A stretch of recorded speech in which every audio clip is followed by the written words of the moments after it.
మన బౌలర్స్ ఇంగ్లాండ్లో first time ఆడుతున్న ఆకాశ్దీప్, ఇంగ్లాండ్లో పెద్దగా ఎక్స్పీరియన్స్ లేని సిరాజ్, వాళ్ళు మంచి బౌలింగ్ చేసి వాళ్ళిద్దరే 17 వికెట్లు తీసి టీంని గెలిపించడం అంటే నిజంగా ఎక్స్ట్రాడినరీ పర్ఫార్మెన్స్. సార్ అలాగే Suman Gill batting and captaincy గురించి మాట్లాడుకోవాలి సార్.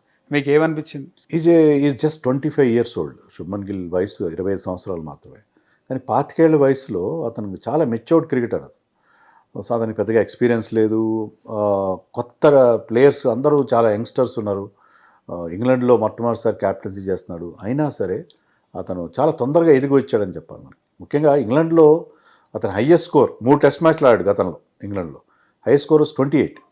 కానీ కెప్టెన్గా ఫస్ట్ టైం అక్కడ ఆడిన 4 ఇన్నింగ్స్లో 3 సెంచరీలు చేశాడు. అందులోనూ ఈ టెస్ట్ మ్యాచ్ ఎడ్జ్బాస్టన్లో ఈ స్కోర్డ్ 430 runs. ఒక టెస్ట్ మ్యాచ్లో ఇన్ని రన్స్ చేయడం సెకండ్ బెస్ట్. అది 456 runs చేశాడు గ్రామ్ గూచ్ అగేన్స్ట్ ఇండియా 1990లో. 333 and 123 చేశాడు. 456 runs in a single test match by single batsmen. 456 runs అనేది ఒక టీమ్ స్కోర్ ఉంటుంది. అలాంటిది ఒక 430 runs అతను చేయడం అంటే అతని టెంపర్మెంట్, అతని హంగర్ ఫర్ రన్స్, అతని ఫిట్నెస్, అతని పట్టుదల కెప్టెన్గా టీంని, ఎందుకంటే టీంలో బౌలింగ్ అంత స్ట్రాంగ్గా కనబట్టలేదు. బ్యాటింగ్ బాగా చేయాలి, బ్యాటింగ్ ద్వారా మనం match we have to bat England out of this match అనే ఒక విల్ పవర్తో అతను ఆడిన ఇన్నింగ్స్ 2 innings నిజంగా ఫినామినల్.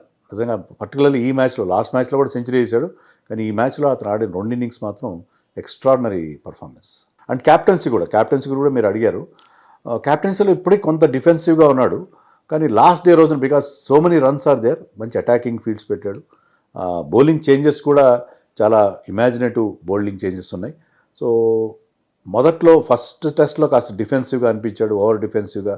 1-2 బౌండరీలు పోగానే ఫీల్డ్ స్ప్రెడ్ చేయడం కొత్త కదా. But he's learning from his mistakes. So క్యాప్టెన్సీలో కూడా సెకండ్ టెస్ట్లో అతని నుంచి చాలా ఇంప్రూవ్మెంట్ కనిపించింది. అండ్ పర్టికులర్లీ ఏంటంటే మెయిన్గా ఇండియన్ టీంలో మీరు క్యాప్టెన్ కావాలంటే మీకు కోచ్ లాంటి వాళ్ళు ఉంటారు, మీ సపోర్ట్ స్టాఫ్ ఉంటారు, మీకు స్ట్రాటజీ విషయంలో.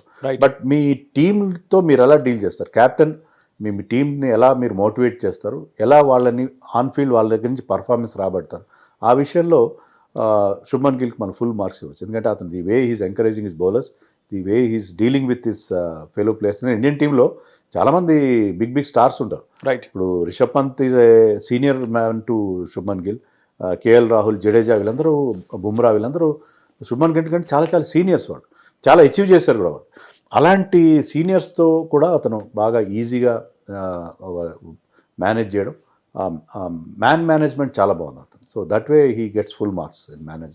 స్ట్రాటజీ విషయంలో తర్వాత కొంచెం అగ్రెసివ్ టాక్టిక్స్ విషయంలో ఇంకా కొంత నేర్చుకోవాల్సి ఉంది. But he will learn. It's only second test match. Right sir. అలాగే మన ఇండియన్ టీం అంటే బౌలింగ్ లైనప్ ఎట్లుందంటారు బుమ్రా లేకుండా? అదే కదా, బుమ్రా లేని లోటు. ఇప్పుడు మన రికార్డు కూడా చూస్తే నా దగ్గర స్టాట్స్ రెడీగా లేవు. మనకి తెలుస్తుంది ఏంటంటే బుమ్రా లేనప్పుడు సిరాజ్ చాలా బాగా బౌలింగ్ వేస్తాడు. బుమ్రా ఉన్నప్పుడు బుమ్రా షాడోలో ఉండిపోతాడు. అతను బుమ్రా నేరుగా ఉండిపోయి అతను అంతగా తన పర్ఫార్మెన్స్ మీద అంత దృష్టి పెట్టేట్లేడు. కానీ బుమ్రా ఎప్పుడైతే లేడో అతను ఆ లీడర్షిప్ రోల్ని ఎంజాయ్ చేస్తున్నాడు. నా బుమ్రా ఆబ్సెన్స్లో అతను he's the leader of the pack. బౌలింగ్లో అతనే లీడర్.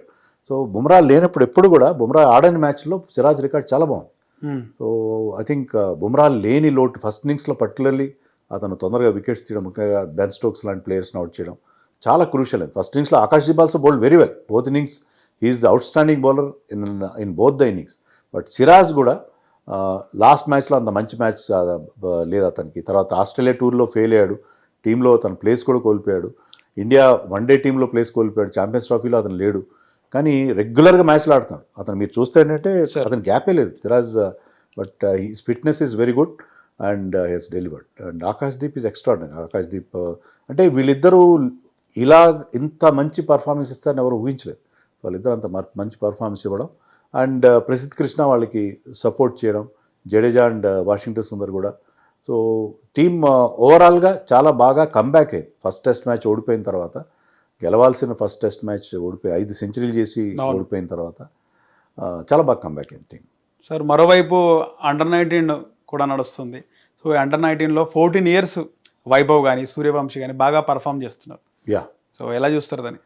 అతను చాలా ఎక్స్ట్రాడినరీ ప్లేయర్. సో అంటే ఇప్పుడే మనం అతని గురించి చాలా చెప్పేసి మరో సచిన్ టెండూల్కర్, లేకపోతే అతను డెఫినెట్గా ఇండియాకి ఆడేయాలి, ఇలాంటివన్నీ మనం ఏం మాట్లాడదు.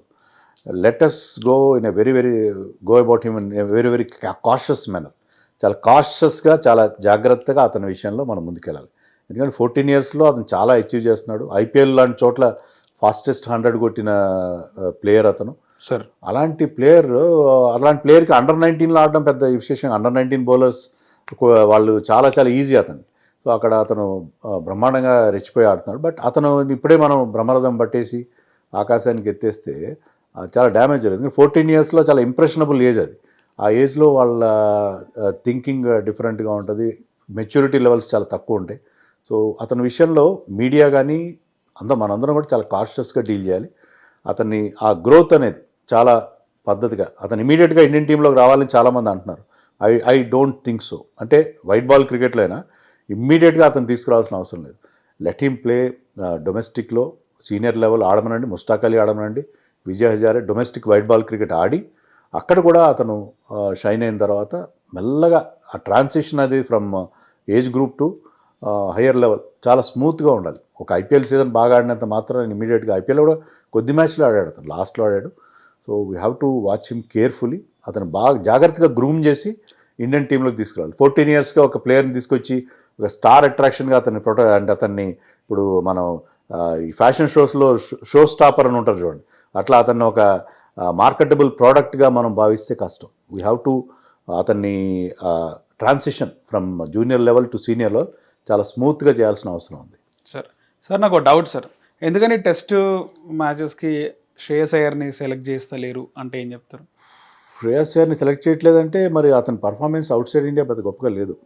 ఈవెన్ ఇండియాలో కూడా లాస్ట్ టైం ఇంగ్లాండ్తో జరిగిన టెస్ట్ సిరీస్లో, ఇండియన్ సిరీస్లో ఆడిస్తే అతను ఫెయిల్ అయ్యాడు.